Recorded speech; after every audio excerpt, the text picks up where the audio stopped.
Assalamualaikum warahmatullahi wabarakatuh. Teman-temanku kelas 12 yang dirahmati Allah Subhanahu wa taala. Pagi hari ini saya bersyukur kepada Allah Subhanahu wa taala karena diberikan kesempatan untuk menyapa dan ketemu dengan teman-teman, yakni sebagaimana kewajiban kita untuk menyampaikan materi terkait dengan Quran hadis. Dan kita masih dalam tema mendakwahkan keramahan Islam. Teman-teman mungkin masih ingat dari materi minggu lalu yang sudah kita bahas bahwa terkait dengan keramahan mendakwahkan Islam ini, kemarin Allah Subhanahu wa taala melalui surat An-Nahl mengajarkan kepada kita ada tiga strategi berdakwah. Yang pertama adalah bil hikmah, dengan cara yang bijaksana, dengan memberikan ibrah, dengan memberikan suatu pelajaran yang mendalam. Ini cocok untuk kaum cendekiawan. Kemudian yang kedua adalah mau'izah hasanah, yaitu dengan cara memberikan nasihat yang baik, sentuhan-sentuhan nasihat yang mampu menghujam ke dalam hati, yang menggerakkan. Dan ini cocoknya adalah untuk orang awam. Dan cara yang ketiga adalah mujadalah, yaitu dialog. Dan ini adalah cara berdakwah untuk orang non-muslim. Dan ketiganya ini adalah tiga cara yang berdakwah yang diajarkan oleh Allah Subhanahu wa taala kepada Nabi Muhammad. Itu artinya yang boleh kita terapkan di dalam melakukan dakwah. Sekali lagi tentunya adalah dengan dasar keramahan, bukan secara kekerasan, apalagi pemaksaan, itu tidak ada. Karena kita tahu, kita sepakat kemarin bahwa Islam itu sendiri adalah sebuah kedamaian dan tidak ada pemaksaan di dalam agama, la ikraha fiddin. Kemudian kita juga sudah mempelajari surat Asy-Syu'ara ayat 214 dan 216. Di sini Allah Subhanahu wa taala memberikan penekanan untuk skala prioritas. Setelah kita berdakwah kepada diri sendiri, karena apapun yang baik itu adalah ibda binafsik, kata Rasulullah, mengawali diri sendiri. Kemudian yang selanjutnya adalah asyiratakal aqrabin, yaitu kepada kerabat dekat. Dan harus kita ketahui bahwa kepada mereka kita harus merendahkan perangai kita, harus merendahkan, karena kemarin kita sepakat bahwa sayyidul qaum fa huwa khadimuhum, bahwa pemimpin dari suatu kaum itu adalah mereka aslinya adalah pelayan bagi kaum itu sendiri. Dan penekanan kalau kewajiban kita itu adalah menyampaikan. Adapun setelah disampaikan mereka itu mau mengikuti, alhamdulillah. Tidak mau mengikuti, ya itu bukan menjadi tanggung jawab, tidak menjadi beban dosa kita. Karena aslinya adalah Allah tidak akan memberikan atau la wala taziru waziratun wizra ukhra, seseorang itu tidak akan menanggung beban dosa orang lain. Jadi pada akhirnya setelah kita menyampaikan ke mereka tetap maksiat, ya itu urusan dia, ya urusan dia. Tidak bukan berarti dosa itu dibebankan kepada kita, tidak, yang penting sudah kita sampaikan. Kemudian terkait dengan surat Al-Hijr ayat 94 sampai dengan 95, ini adalah perintah Allah Subhanahu wa taala kepada Nabi Muhammad untuk menyampaikan dakwah secara terang-terangan. Karena setelah 2,5 tahun itu dakwah Rasulullah dengan sembunyi-sembunyi, door to door, face to face, ya, dengan tapi setelah agak kuat maka Allah memerintahkan fasda', maka sampaikanlah dengan terang-terangan, bima tu'mar wa'arid 'anil musyrikin, dan kita berpaling, tidak berurusan dengan orang-orang musyrik. Innaka fainakal mustahzi'in, sesungguhnya kami Allah al-mustahzi'ini, itu adalah kafainaka, mencukupimu, al-mustahzi'in, dari orang-orang yang mengelak-ngelak. Alladzina ja'alu ma'allahi ilahan akhar, siapa yang mengelak-ngelak itu, yang mereka yang memiliki Tuhan lain selain Allah. Bagaimana kondisinya? Fasaufa ya'lamun, maka kelak mereka itu akan mengetahui akibat-akibatnya. Oke, nyambung hari ini materinya teman-teman adalah hadis riwayat Muslim dari Abi Hurairah tentang alam semesta. Ya, ini tentang alam semesta. Haddatsana Yahya ibnu Ayyub wa Qutaibah ibnu Sa'id wa ibnu Khujrin. Qalu haddatsana Ismail Nuna ibna Ja'far anil Ala ani abihi an Abi Hurairah anna Rasulullah sallallahu alaihi wasallam qala man da'a ila hudan, barang siapa mengajak kepada petunjuk, kepada hidayah, kana lahu minal ajri, maka baginya akan mendapatkan pahala mislu ujuri man tabi'ahu, sepadan dengan pahala orang yang mengikutinya. La yanqusu dzalik min ujurihim, tidak akan berkurang pahala tersebut syai'an sama sekali. Wa man da'a ila dhalalah, barang siapa mengajak kepada kesesatan, kana alaihi minal itsmi, maka baginya adalah dosa mislu athami man tabi'ahu, sepadan dengan dosa orang yang mengikutinya. La yanqusu dzalik, tidak akan dikurangi yang demikian itu min athamihim, dari dosa mereka syai'an sama sekali. Menebar virus kebaikan pastinya nanti akan mendapatkan imbalan daripada imbas kebaikan itu sendiri. Demikian halnya kalau kita menanam benih yang mencelakakan, benih rawe, benih yang membahayakan, maka kita juga akan mendapatkan bahaya itu sendiri. Jadi menanam kebaikan akan tumbuh kebaikan, dan menanam keburukan akan berbuah keburukan. Teman-teman, kita lanjutkan dengan rangkuman. Jadi jelas sekali ya teman-teman, bahwa sekali lagi al-haya hiyal ikhtiyar, hidup ini adalah sebuah pilihan. Ada konsekuensi-konsekuensi, ada dampak-dampak daripada perbuatan kita.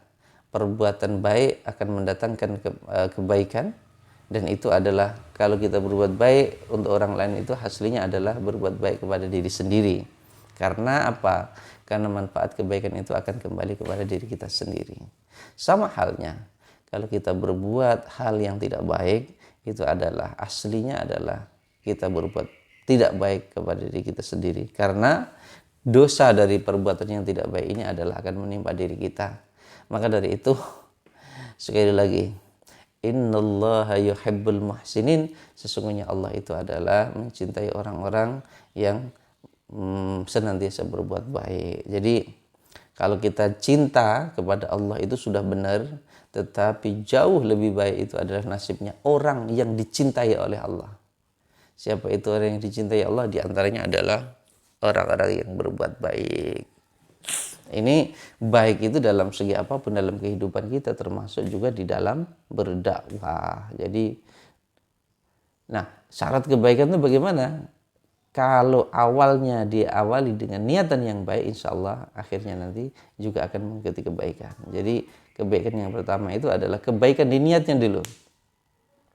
Kalau niatnya baik, insya Allah diikuti dengan cara-cara yang berbaik, semoga nanti hasilnya juga menjadi hasil yang terbaik.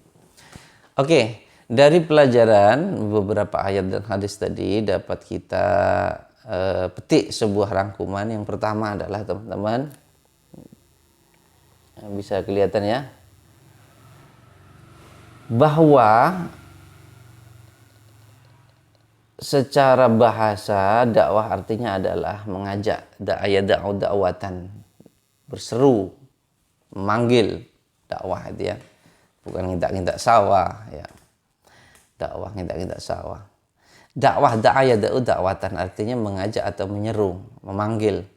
Dalam pengertian yang lebih luas adalah mengajak orang lain kepada jalan Allah dan mengerjakan kebaikan dan meninggalkan kemungkaran. Berarti dakwah ini adalah bukan saja kepada orang yang muslim, tetapi juga orang non-muslim. Mengajak kemana? Kepada jalan Allah. Ada nggak orang yang sudah Islam tetapi dia masih berjalan di jalan bukan jalannya Allah? Banyak. Karena sebetulnya secara agama dia sudah dibimbing, sudah ada, tetapi dia cenderung menengok keluar dan ingin keluar, sehingga harus ditunjukkan jalannya supaya istiqomah di dalam agama Allah, kemudian mengisinya dengan kebaikan-kebaikan. Dulu kalau saya mengibaratkan akidah itu adalah sebuah wadah, sedangkan isinya itu adalah amal. Jadi kalau kita sudah memiliki wadah, sudah memiliki akidah yang benar, ini perlu kita isi dengan amalan-amalan yang baik.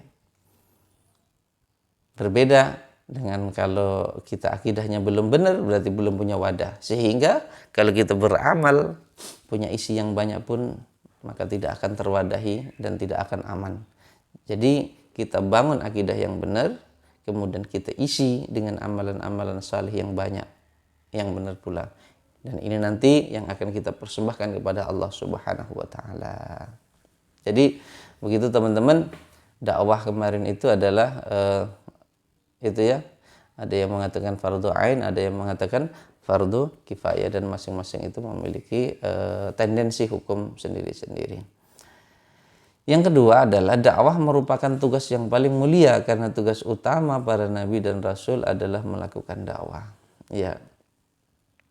Jadi ajakan untuk merawat generasi ini dari zamannya Nabi, kemudian tabi'i, sahabat, tabi'in, tabi'in sampai zaman sekarang ini kan banyak sekali.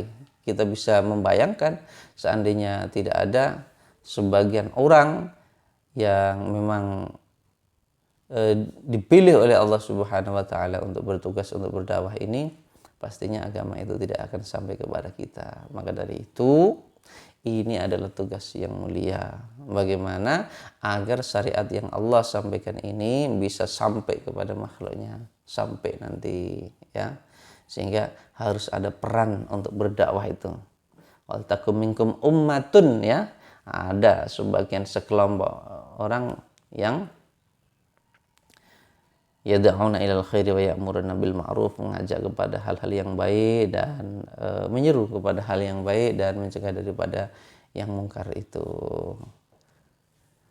Jadi aradallahu khairan, gimana itu? Barang kalau Allah memilih untuk berbaik, maka Allah akan memandikan di dalam ilmu-ilmu agama gitu. Kemudian yang ketiga, dalam dakwah terdapat 3 metode. Tadi ada bil hikmah, mau'izah hasanah, dan mujadalah. Yang keempat, dakwah sebaiknya. Dari ketiga itu enak, bagusan yang mana, Pak? Semua bagus karena ini adalah semuanya dari Allah Subhanahu wa taala. Hanya saja disesuaikan. Bil hikmah ini adalah cocok untuk kaum cendekiawan, orang yang ahli fikir, orang-orang pintar. Jadi orang pintar itu jangan diajari, tetapi diberikan sentuhan-sentuhan, ibrah-ibrah, pelajaran-pelajaran yang bijaksana, ya. Kemudian akan ikut kepada hikmah itu. Kalau mau'izah hasanah ini ya bagus, tetapi ini adalah untuk orang awam, cocok, ya. Kemudian ada mujadalah, ada jidal, ada adu argumentasi. Ini cocoknya adalah untuk ahlul kitab, orang Yahudi Nasrani misalkan. Jadi orang non muslim. Coba tengok agama dia, Tuhan dia, kitab suci dia. Kemudian kita ada argumentasi, pada akhirnya nanti akan kelihatan bahwa Al-Quran itu adalah lebih unggul, dan kemudian mereka akan mengikuti daripada agama kita. Kemudian teman-teman,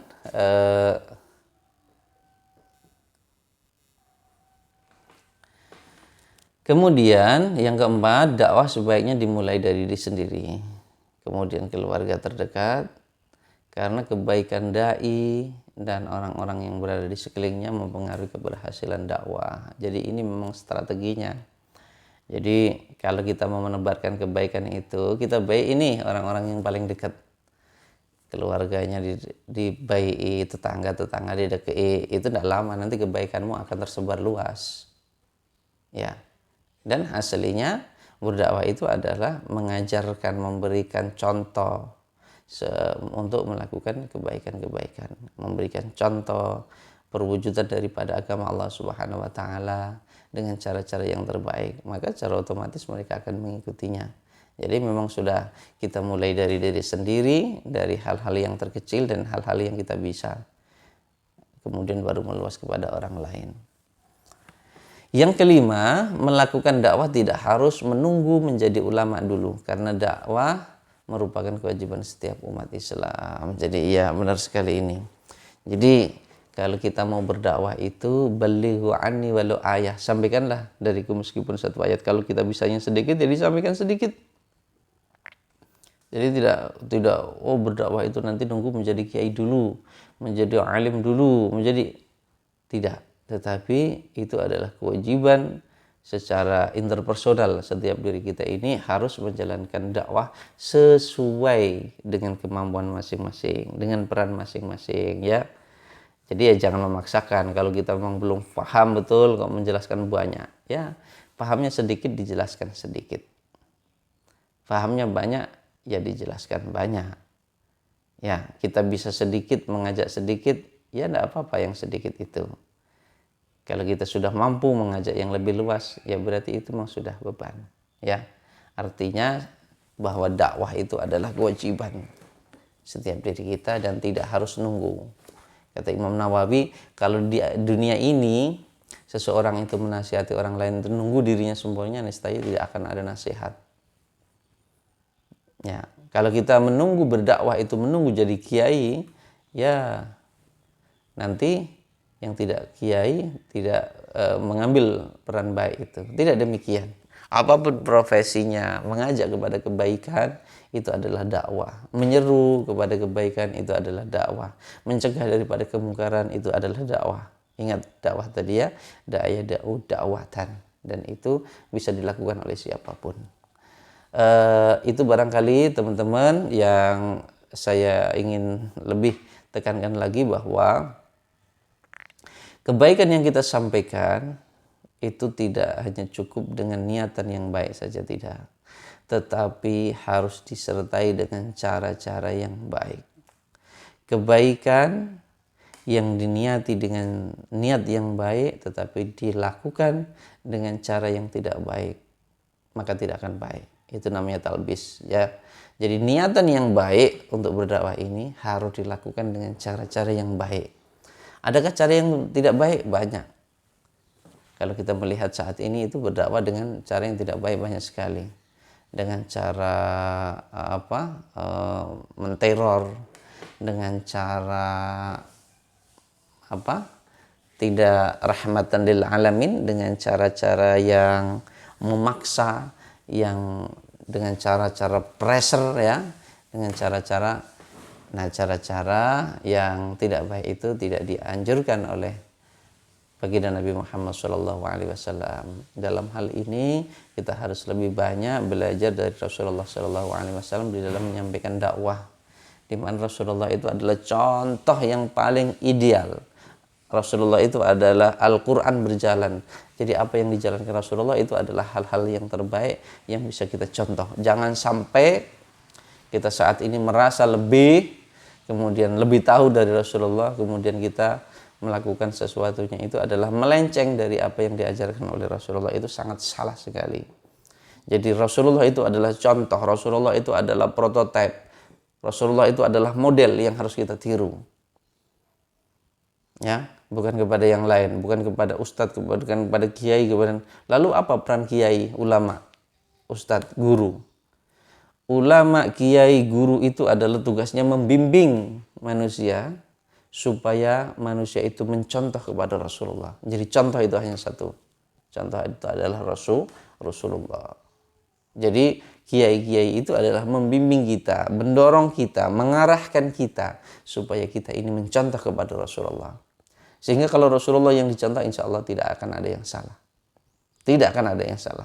Itu adalah jaminan Allah, karena apa yang dilakukan, apa yang disunnahkan Rasulullah itu adalah wa may yantiqu 'anil hawa in huwa illa wahyu yuha. Karena Rasulullah itu adalah berdasarkan daripada wahyu yang Allah sampaikan kepada kita. Jadi sekali lagi, niatan yang baik perlu dilakukan dengan cara-cara yang baik. Insya Allah nanti hasilnya juga akan baik. Mohon maaf, demikian yang bisa saya sampaikan untuk pertemuan pagi hari ini. Teman-teman kelas 12 mohon masih tetap dengan semangat yang tinggi, masih tetap dengan kesabaran. Semoga pandemi ini segera berlalu, dan teman-teman tolong juga literasinya yang banyak, bacaan-bacaan, numrasinya dipelajari, tentang angka-angka, tentang hitungan, tentang ukuran-ukuran, itu juga dipelajari. Karena untuk tahun ini kelas 12 masih tetap nanti akan melaksanakan asesmen, yaitu tentang tadi yang saya sampaikan, ada numerik, ada literasi. Ini nanti akan sebagai pengganti ujian nasional, itu harus dipersiapkan ya. Banyak membaca, banyak memahami, kemudian banyak membaca referensi terkait dengan problem solving, bagaimana cara untuk mengatasi masalah-masalah. Ini adalah penting sekali. Seluruh materi pelajaran saat ini ketika tidak ada UN itu bukan hanya mapel-mapel UN yang penting, tidak, tetapi seluruh mapel itu menjadi penting. Maka dari itu semoga teman-teman bisa menyesuaikan dengan perubahan ini, dan perubahan ini semoga betul-betul mengantarkan kita kepada insan kamil, yaitu sosok yang siap dengan segala problem yang ada. Karena kita ini tidak boleh mencari masalah, tetapi kalau ada masalah itu jangan pernah lari dari masalah. Dan insya Allah sebesar masalahnya, kalau kita betul-betul mencari solusi, kemudian memohon kepada Allah Subhanahu wa Ta'ala, akan ada jalan keluarnya. Dan Anda harus yakin bahwa Allah itu adalah Maha Besar, pasti lebih besar dari masalah apapun, sebesar apapun yang Anda miliki. Demikian yang bisa saya sampaikan, kurang lebihnya mohon maaf. Wassalamualaikum warahmatullahi wabarakatuh.